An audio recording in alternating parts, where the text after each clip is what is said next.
Welcome to Story Visions. This is the video tips and tricks for writers and storytellers that goes along with the story video Hatch, Egg, Hatch. Here's the book cover for Hatch, Egg, Hatch, and hopefully you've already watched the story video. So now let's talk about what makes this story work. Why is this story so good? And why do, when you read it to children, whether you read them the book, whether you tell them the story, why do they say, tell it again, tell it again? Or why do you get the same reactions from them over and over and over again? Let's look at some of those pieces. First of all, you have that mom hen, and she's a brand new mom, and she gets this egg. And she doesn't know what to do with it. And you know, that's believable. Even to a child, that's believable. To an adult, that's very believable.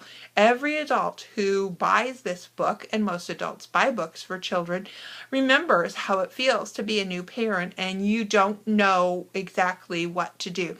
So they can absolutely relate to the problem of this main character. And so you're bought in, you're part right away. You're really with that mom.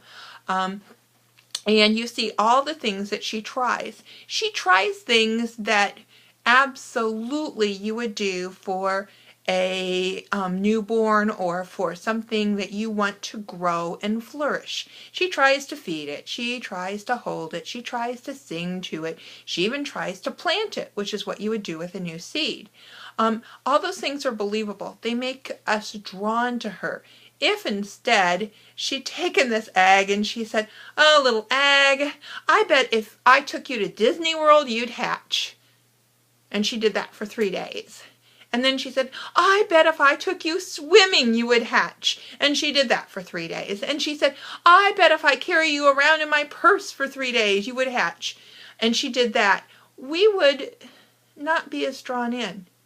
We wouldn't value her as a mom, because those aren't mom things to do, and we wouldn't be as interested.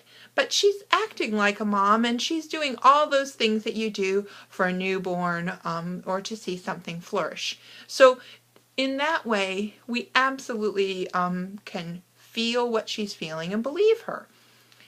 Also, it's very interesting because she, in doing this, is really enacting Maslow's hierarchy of needs. So Abraham Maslow would be just thrilled with her because she does those level 1 hierarchy of need things by providing food, shelter, and warmth for the newborn, for the child, which is what we do and what children need first of all to be able to flourish and grow.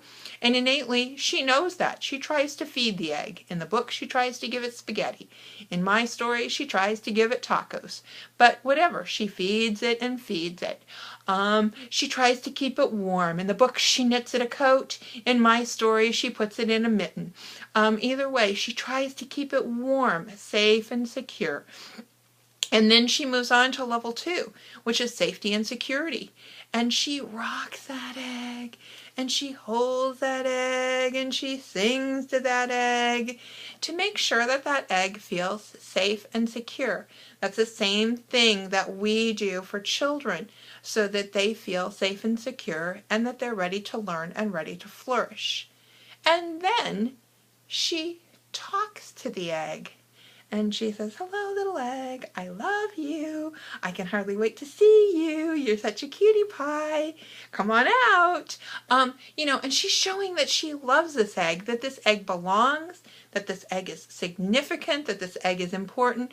And that would be that level 3 in Maslow's hierarchy of needs. So innately, she's given this egg a sense of having physical needs met, safety and security needs met, and those needs of loving and belonging, which are those basic first 3 needs. And you know, we respond to that as adults and as children innately because we understand it's just a part of our fabric, it's a part of our nature to know that those are the things you need to not only survive, but to grow and to be a caring, loving, human being who's ready to learn and ready to grow. So that keeps us really, really involved in this book. And then probably the most important thing is that you take this very believable character of a mom hen, and you as the reader, be you the adult or the child, know more than the mom does. Any child, any 2-year-old, any 3-year-old who reads this book will say, just sit on the egg.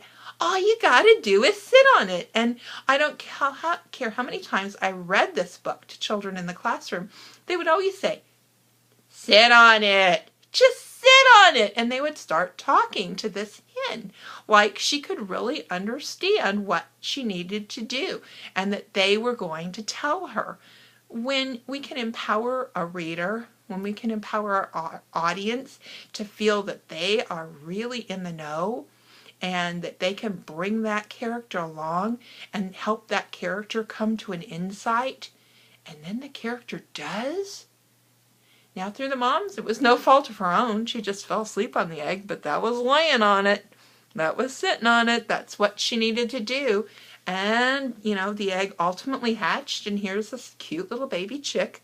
And now she's got her baby ready and out to see the world. We, as a reader, felt like, wow, we were part of that.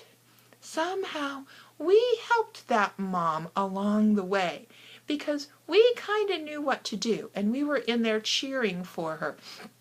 So anytime as a storyteller or an author that you can let the reader have that sense of empowerment, that they know just a teeny bit more than your main character, that really, really is exciting to them, particularly to very, very young children, as long as you make sure that that main character is still very believable, just like this mom hen was.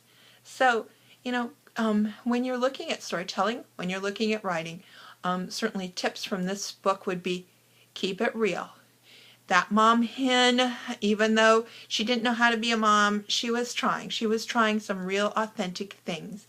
Keep it real. Keep it believable. Keep it things that adults and children alike will believe. And then, if it works for your book, and you have that opportunity to let the child actually know a little bit more than your main character, wow, is that empowering. And that makes for a great read. Thanks a lot. Keep on reading and keep on storytelling and writing. See you next time. Have a good one.